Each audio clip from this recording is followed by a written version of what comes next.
السلام عليكم ورحمة الله وبركاته. للبيع جراوي باير بول أو ماستيف أفريقي. دول موجودين زي ما انتم شايفين كده اهوت على الطبيعة.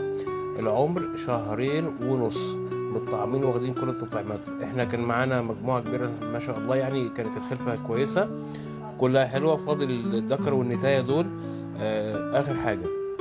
طبعا انتوا عارفين ان الكلب شرس بالفطرة، يعني عنده شراسة فطرية مش محتاج تدريب. عشان كده الناس بتجيب دايما الكلاب اللي فيها ايه، شراسة فطرية. دي الصفرة دي البنوتة، والولد ده البرندل.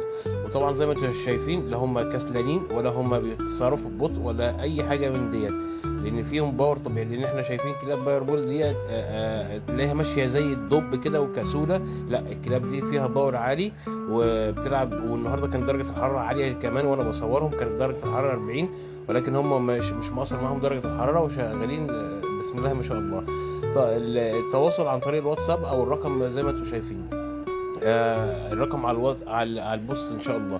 معاكم الكابتن عبد الكريم. انا يا جماعة مش تاجر، انا بعرض حاجات كده مميزة للبيع، لكن انا ما بتاجرش في الكلاب، انا بعرض المميز بس.